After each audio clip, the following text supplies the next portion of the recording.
second video of the day. This one's about James Haskell being left out of the England squad for the autumn internationals. Now, he's been left out, but Sam Simmons from Exeter's been called up, and there's Denny Solomona and Zach Mercer are also coming in, and obviously Joe Marler being suspended is out for at least a couple of matches, although it looks like he's not actually in the squad. Now,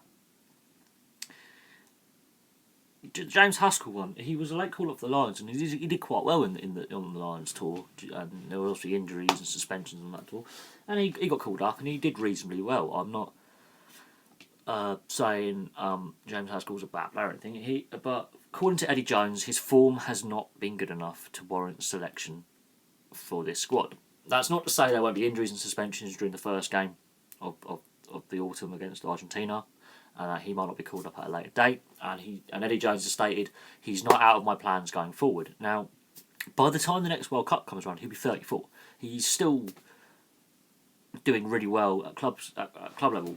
The start of the Premiership season, there's two teams that are really going hell for leather for it. It's Exeter and Saracens. They're both carrying on their form from last year. Exeter being the champions and Saracens winning in Europe. They're carrying on their dominant form of the domestic league. And Wasps haven't been doing so well. They beat Harlequins at the weekend in the European Cup, and that was great, and that's the match that Joe Marler got cited in and has now got his suspension from. But the squad that Eddie Jones has selected has got members of teams throughout the English Premier League. And I've been critical of selection policy in rugby, where you can only select from your domestically based players, blah, blah, blah, blah, and all this hoo-ha. I think that is actually wrong. There's some really good English players, not the Armitage brothers, for example, and Abandonen, playing in France, who I think do warrant a call-up. They have been set in the French League alight for a couple of years. It's the same with the New Zealanders, only selecting from New Zealand when there's just All Blacks who've played for the All Blacks and those who were registered to play for New Zealand playing all over the rest of the world and playing really, really well. And the Welsh changes of their selection, but I'm very critical of rugby union selection policy. Compared to football and rugby league, you could play wherever you want and you could be selected. I honestly think that that's another issue. But James Haskell not being selected at flanker. We've got a lot of good back row forwards at the moment. We really do. The English game is awash with them. And Haskell's been around the test side now for a very long time, since his early 20s. So he's been around for a long time. And he's a good experienced head to have. And he's not the most skilled player out there. But he has a fitness level that's unmatched with most players. He really is a supremely fit athlete, and there is no doubt of that. But he's been left out, and Eddie Jones has said his form at the moment is just not good enough. And that is a national coach saying to a player, show me something for the summer, show me something for the summer tour down when we go overseas, show me something. And that is not saying that he's going to not be in the plans. He's still in the England plans. He's just, at this point in time, his form is not good enough. And if you look at where Wasps are and how they're playing at the moment, I think, yeah, that's about right. He needs to pick up his game just a little bit, to raise his game a little bit, and then Eddie Jones will come back to it. When you get dropped from a national side or dropped from your club side, it is a sign from your coach to work harder or to improve, or just little fixes in your game, maybe a bit of discipline. If you look at Joe Marler, he's not been selected in the squad for the third test. So there are bits and pieces in here, and this is just a subtle hint so that you got to work on your game in a few areas. And throughout a player's career, it doesn't matter what sport you are in, their totals will vary. Like if you're a scorer in let's say in football or ice hockey, you will have a season. You'll slowly decline at a point. You'll get less goals and less assists as time goes on. In theory, in practice, some players still keep going until the day they retire. And your game evolves, but you're constantly learning new skills. The same can be said for league and union, both in rugby. You will constantly learn new skills. You will constantly adapt your game, and you'll constantly evolve your game. if you are a top pro. And this is just a little hint of James Haskell saying that you've got to work on a few areas of your game and pick your form up a little bit and really, if you show me something. Because Courtney Laws has been selected, right? And Northampton Saints are having a dreadful season by all accounts. Just look at their defeat against Saracens. They've been hammered twice by Saracens, annihilated by Saracens. And for and against titles are just not even worth looking at because they look abysmal. And the thing is, they've still got 2 more games against Saracens as a minimum yet. They've got to play again against Saracens away in the European Cup, and they've got to play at Franklin's Gardens in the league, in the Premiership. If they do get to the playoffs, they might have to play them yet again as a minimum. So Northampton Saints as a side are really struggling. Dylan Hartney and Courtney Laws have been selected for England. And Courtney Laws has been an outstanding performer, and he can play as flanker. And that's probably one of the reasons why James Haskell's been left out, is because Courtney Laws is playing above himself. And Simmons at Exeter, they are flying in the league. So he's coming up against some slightly younger, more aggressive players. He's got to look at his game and go, right, what can I do to keep going with the England setup? And he might say today that he might go next season, or maybe at the World Cup, I'm going to retire from international rugby and just focus on club game for a couple more years. And that's totally up to him. I mean, he's 32. He's a few years older than me. He went to the same school as me. So I do know who he is. I've come across him when I was younger, when he was at prep school, and I was at prep school as well. He is undoubtedly a brilliant professional. And he's got a good leadership quality.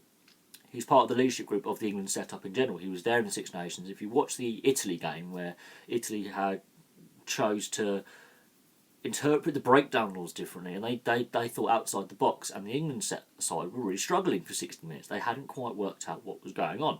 Italy were playing within the rules. It's just the rule they used confused, and he was one of the players who went up to the referee and go, "What is actually the call here?"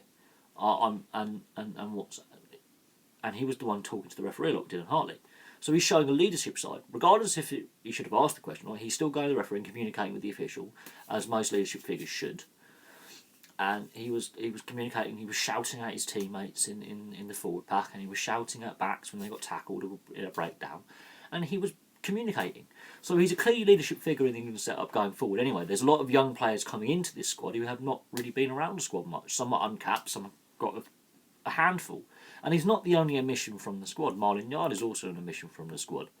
And he is an experienced winger himself. He's been on the wing at Harlequins for a while, and he's been involved with the setup for the last 4 or 5 years. So there's a lot of players who are not going to this training camp and then going on to the Autumn Internationals. Haskell is just one of them. He's just one of the bigger names to be left out because he's appeared at World Cups. He's played at the Six Nations. He's gone on Lions tours. He's a very experienced player. And he's been omitted. And that is normally a signal from a coach saying, I want you to try a little bit harder, or at the moment, I want to see some other players. Bearing in mind, we are midway through a World Cup cycle. 2 years' time is the World Cup in Japan. So every coach at international level has got to look at all the available players and the players coming up, and you've got to look at the players who are regularly injured or regularly got suspension problems, like a Joe Marler, and go, what's my best formation? What's my best lineup? Who shall I have on open side and who shall I have on blind side? Do I move someone from second row number 8? Things like that. That's the forward pack. The back line. Do I play a bit inside centre or outside centre, wing or full back? You've got to look at your positioning of the players you've got. And there's a lot of young talent coming through right now, which is really great to see. And they are starting to nail down places in their club sides.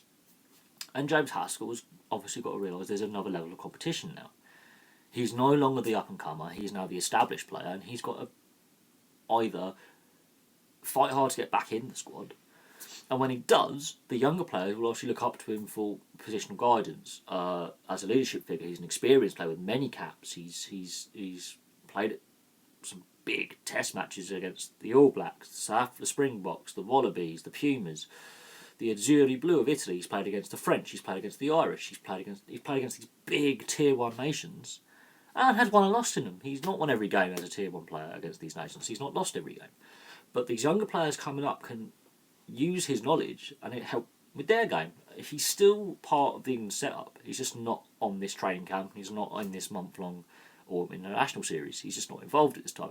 Injuries may result. Suspensions may result. He may then get an emergency call-up. All is not lost. At this point, though, Eddie Jones does not see his form as good enough to warrant a cap or 3 caps in the 3 internationals we've got to play. His form is just not good enough at this time. And that is fair. Am I disappointed for him? Yeah, I would be disappointed if I had been involved with the national side for as long as he has. If I was told I was not going on this training camp and playing in these internationals, I would be slightly annoyed. And their training camp is actually local to London. It's only just down the road from Bracknell, where I live. It's only about 8 miles from my house, their training camp. It's local. It's local to the London area, and it's not too far from Twickenham. They're playing all their matches at Twickenham. So all the players now have been called into this camp and been released from their club sides, and they're going to be at this camp, and they're going to be in camp for a month. They've got a week before the first test, and then they start playing. It's Argentina, Australia, and Samoa. They've got 3 really tough tests ahead. Really tough. And they've got to step up, the players there. And if they don't, then Eddie Jones has clearly got experienced players who have not been selected to call upon, if need be. Well, that's the story for now. Thank you very much for watching. Please like and subscribe. If you have any views on players who've not been selected and selected for the England test side for this autumn, place your comments below.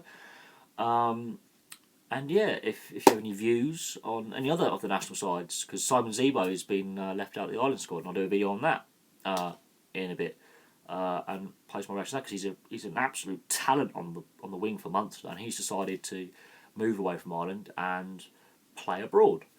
Does that have a reason for his omission by Schmidt? Who knows? But thank you very much for watching, and I'll have another video for you later.